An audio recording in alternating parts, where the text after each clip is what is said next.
Hello students, आज हम start करने जा रहे हैं law of conservation of momentum.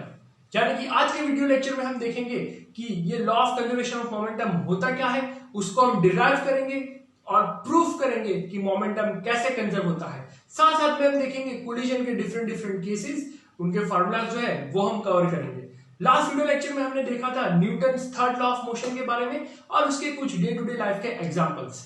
अगर आपने अभी तक वो वीडियो नहीं देखा है तो वो वीडियो जरूर देखें, यहाँ पे मैं सजेशन में लिंक डाल रहा हूं।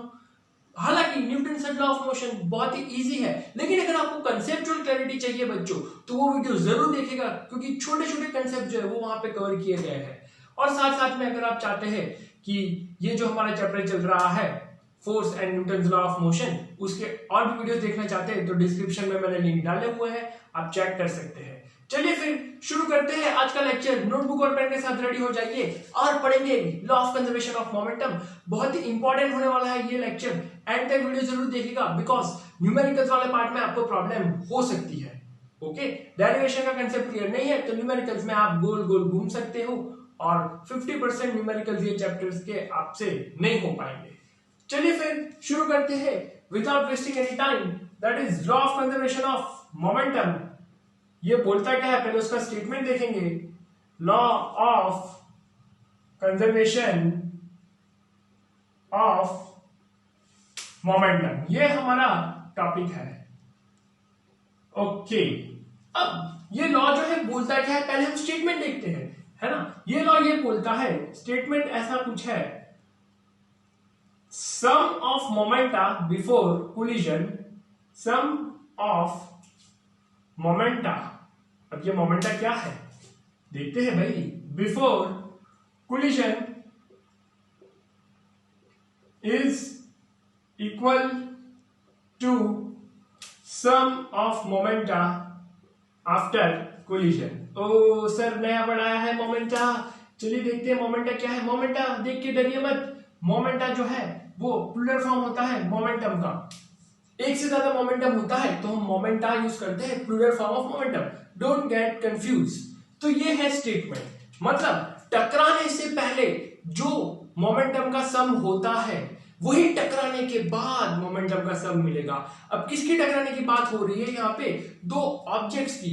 कोलिजन मतलब दो ऑब्जेक्ट्स जब आपस में टकराते हैं तो उनका मोमेंटम कोलिजन से पहले यानी कि टकराने से पहले जो मोमेंटम होता है वही मोमेंटम उनका टकराने के बाद होता है। क्लियर है? यही है law of conservation of momentum. Correct. मान लेते हैं दो ऑब्जेक्ट है, दो ऑब्जेक्ट आपस में टकराए। अब टकराने से पहले जो इनका मोमेंटम था, फाइन, वही टकराने के बाद उनका मोमेंटम होगा। मतलब मोमेंटम जो है वो क्या रहेगा? कंजर्व रहेगा। नाम से पता चल रहा है कंजर्वेशन ऑफ मोमेंटम, मतलब मोमेंटम जो है वो कंजर्व रहेगा। ठीक है, तो ये उसका स्टेटमेंट है। स्टेटमेंट अगर नोट कर लिया है तो फिर हम आगे बढ़ते हैं इसके डेरिवेशन की तरफ, मतलब इसको डिराइव कैसे किया जाता है। इसको हमें प्रूफ भी तो करना पड़ेगा। ऐसे थोड़ा चलेगा कि हवा में बोल दिया और कहानी खत्म।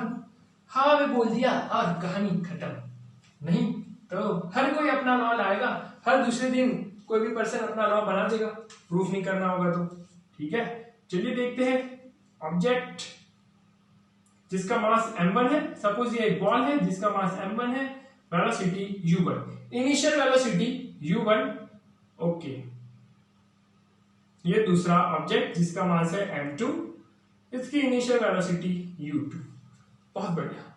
अब यहां पे ये ऑब्जेक्ट ये डायरेक्शन में मूव कर रहे हैं, ये डायरेक्शन में दोनों ऑब्जेक्ट्स मूव कर रहे हैं। अगर ये वाला ऑब्जेक्ट इसके साथ टकराता है तो क्या कंडीशन होनी चाहिए? फर्स्ट ऑब्जेक्ट सेकंड ऑब्जेक्ट के साथ टकराता है यानी कि इनका कोलिजन होता है, तो हम ये केस कंसीडर कर रहे हैं कि u1 must be greater than u2। अरे मानते हो या नहीं मानते? अगर इसकी वेलोसिटी 5 है और इसकी वेलोसिटी 10 है तो जिंदगी भर ये लोग चलते रहे लेकिन ये इसको पकड़ नहीं पाएगा, है ना। जिंदगी भर चलते रहे चलते रहे चलते रहे, लेकिन फर्स्ट वाला ऑब्जेक्ट सेकंड को पकड़ नहीं पाएगा, मतलब उसके साथ कोलिजन नहीं हो पाएगा। क्यों? क्योंकि इसकी वेलोसिटी कम है। तो कंडीशन ये है u1 must be greater than u2, मतलब फर्स्ट ऑब्जेक्ट की वेलोसिटी सेकंड ऑब्जेक्ट की वेलोसिटी से ज्यादा होनी चाहिए, तब भी ये दोनों टकराएंगे। ओके, चलिए, तो ये हमारी सिचुएशन है, इनिशियल है ना। इसको हम बोलेंगे इनिशियल कंडीशन, इनिशियल, इनिशियल मतलब टकराने से पहले, इनिशियल। ओके, अब होता कुछ ऐसा है कि ये दोनों टकराते हैं आपस में, ऑब्जेक्ट M1 M2 फाइन, ये दोनों आपस में टकराए, टकराने के बाद सिचुएशन ये है कि ये रहा हमारा M1 और यहां कहीं पे हमने मान लिया हमारा M2 फाइन। ये कुछ सिचुएशन है, टकराने के बाद इसकी वेलोसिटी हो जाएगी v1 फाइनल वेलोसिटी, इसकी वेलोसिटी हो जाएगी v2। ओके, अब जब ये दोनों आपस में टकराते हैं तब भी कुछ हो रहा है यहाँ पे, उसके बारे में भी हमें देखना है। सबसे पहले हम ये देखते हैं इनिशियल केस है, और ये वाला जो केस है बच्चों, ये केस जो है वो फाइनल केस है। ओके, अब ये हम देखते हैं यहाँ पे हमें प्रूफ करना है sum of initial momentum, initial momentum का सम, यानी कि m1u1 plus m2u2 must be equal to the sum of final momentum, that is m1v1 plus m2v2। Correct, initial momentum का जो सम होगा वो फाइनल मोमेंटम के सम के इक्वल आना चाहिए, ये चीज हमें प्रूफ करनी है। तो चलिए शुरू करते हैं। अब जब ये दोनों ऑब्जेक्ट जो है आपस में टकराए हैं, है ना, ये दोनों ऑब्जेक्ट जब आपस में टकराए हैं तो इसमें ये वाले ऑब्जेक्ट के ऊपर कुछ फोर्स लगाया होगा, है ना, इसको हम मान लेते हैं फोर्स 1 2, मतलब force on object 2 due to object 1, force on object 2 due to object 1, और सामने सेकेंड ऑब्जेक्ट ने भी इसके ऊपर फोर्स लगाया होगा, है ना, इसको हम कंसीडर कर लेते हैं F21, मतलब force on object 1 due to object 2, object 1 के ऊपर ऑब्जेक्ट 2 की वजह से लगने वाला फोर्स, ऑब्जेक्ट 2 के ऊपर ऑब्जेक्ट 1 की वजह से लगने वाला फोर्स। अब यहां पे हम बोलेंगे माइनस, क्यों माइनस? बिकॉज हमने देखा लास्ट वीडियो में action and reaction are equal in magnitude and opposite in direction. तो वो वीडियो नहीं देखा है तो वो पहले देखे, आपके कंसेप्ट क्लियर करें ताकि डेरिवेशन में आपको प्रॉब्लम ना आए। अब ये जो है यहाँ पे नेगेटिव साइन है, नेगेटिव साइन क्यों आया है वो हम ऑलरेडी डिस्कस कर चुके हैं प्रीवियस वीडियो में। ओके, तो अब हमें करना क्या है यहाँ पे, अब law of conservation of momentum हमें डिराइव करना है। ये एक सिचुएशन हो गई, तो हम शुरू करेंगे यहां से, ये इनिशियल जो लिखा है उसको हम मिटा देते हैं, इनिशियल को हम यहाँ पे मिटा देते हैं।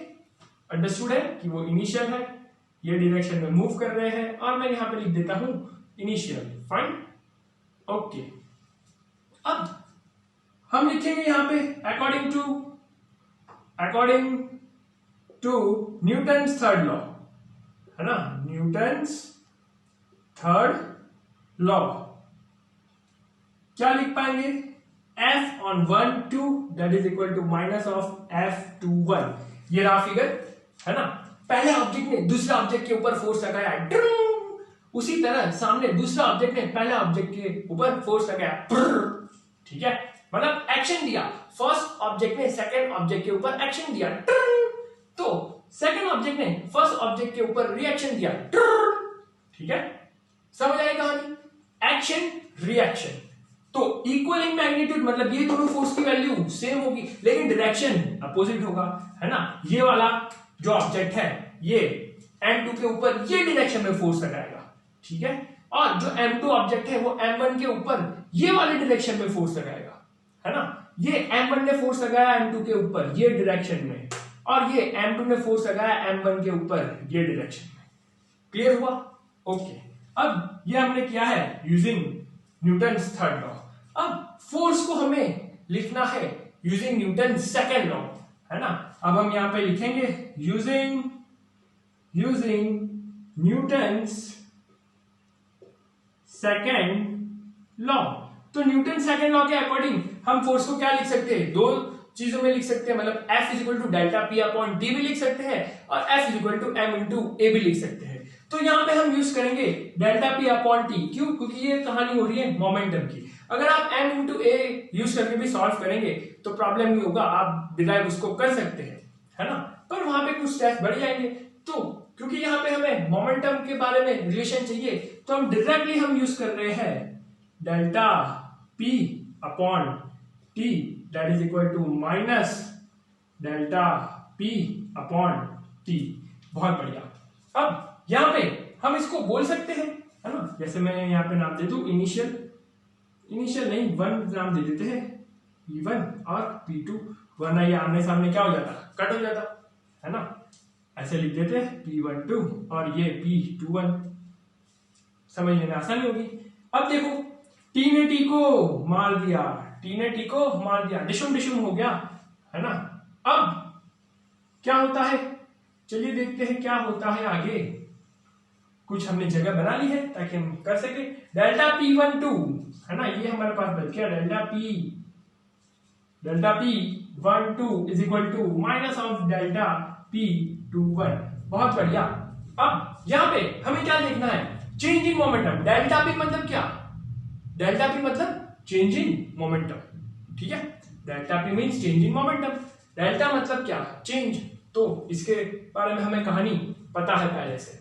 चलिए अब हम यहाँ पे बात कर रहे हैं, किसके बारे में बात कर रहे हैं भाई, तो इजी समझने के लिए हम यहाँ पे कर देंगे P1 और इसको हम कर देंगे P2, है ना। चेंज इन मोमेंटम फर्स्ट और चेंज इन मोमेंटम यहाँ पे सेकंड। ओके, तो चेंज इन मोमेंटम M1, ठीक है, M1 यहां पे क्या हो जाएगा, V1 माइनस U1, ठीक है, M1 V1 माइनस U1।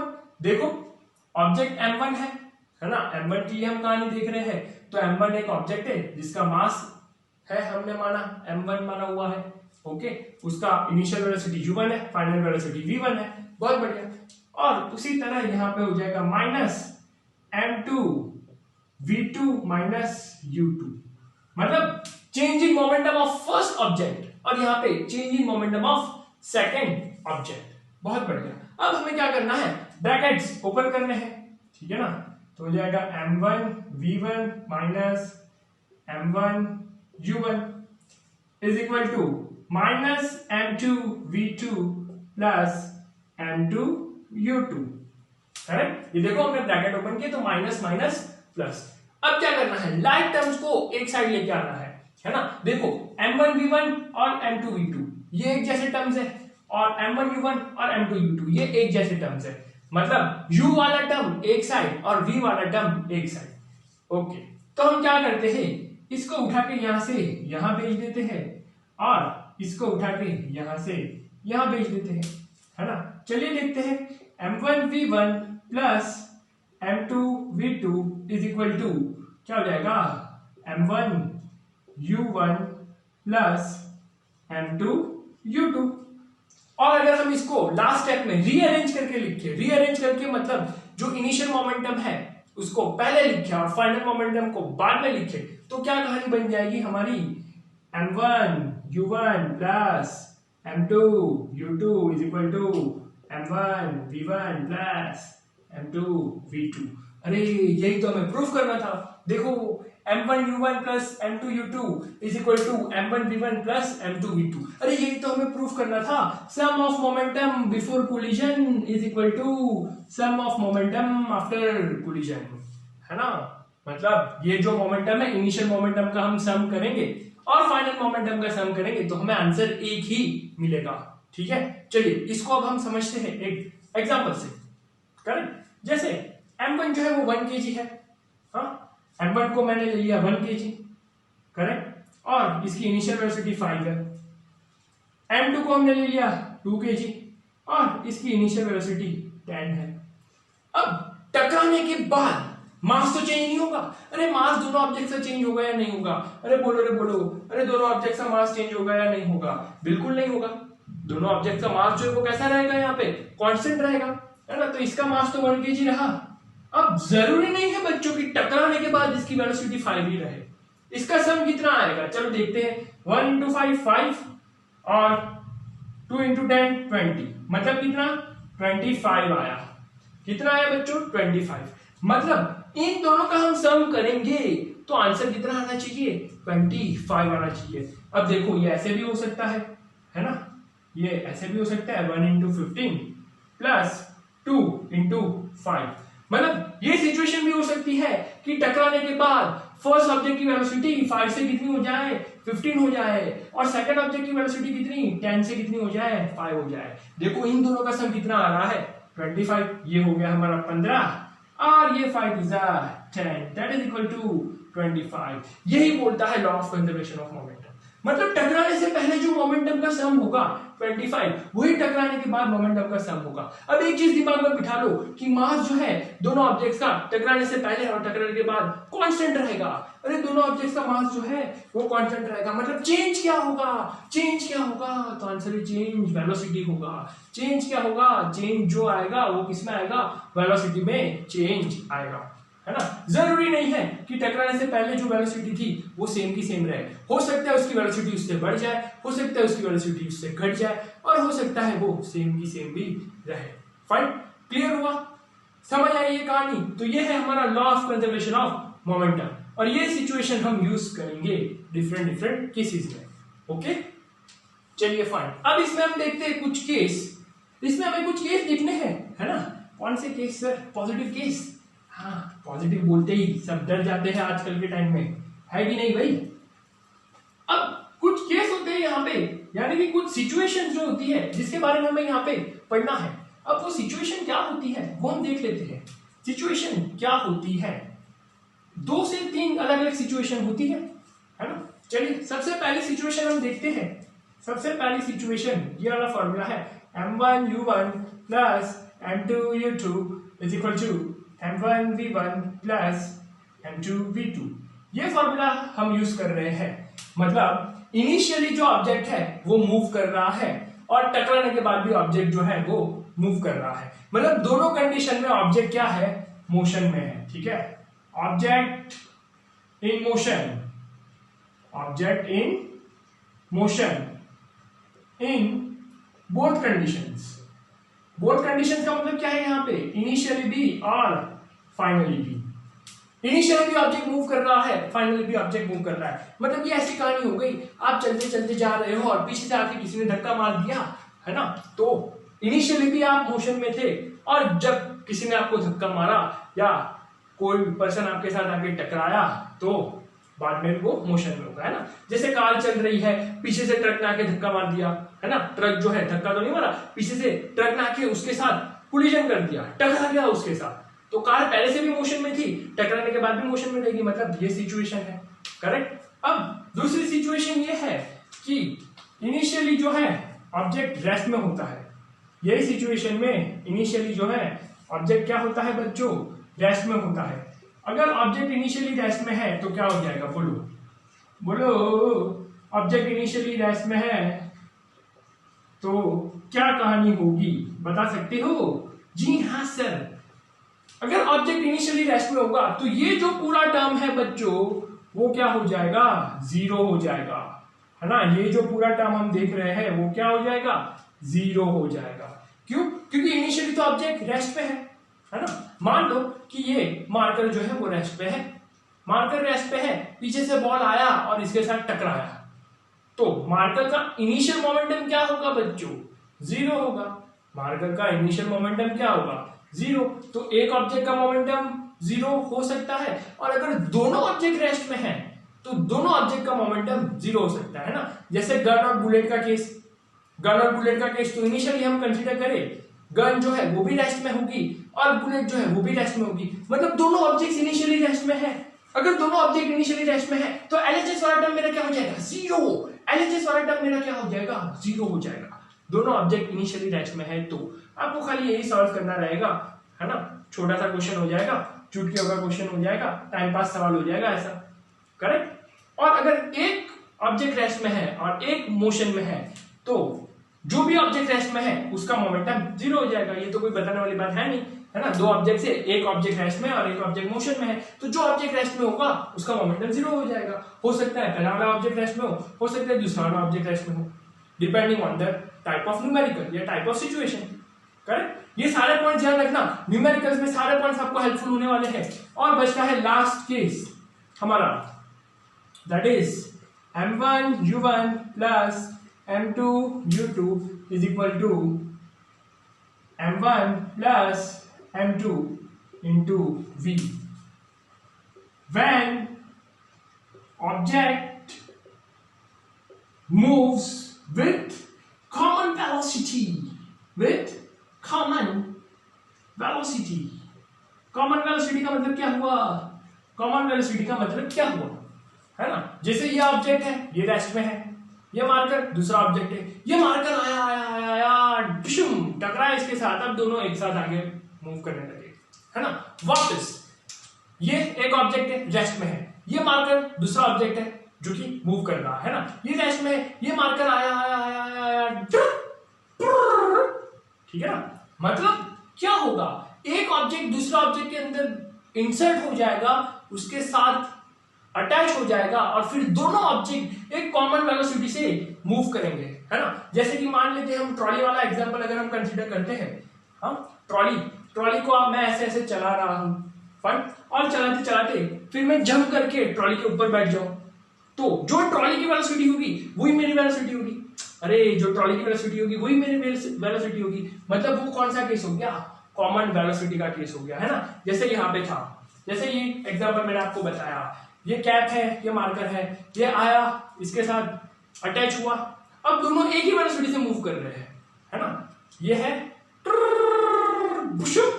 और एक ही वेलोसिटी से मूव कर रहे हैं। सर ढक्कन गिर गया, अरे होता है भाई, होता है।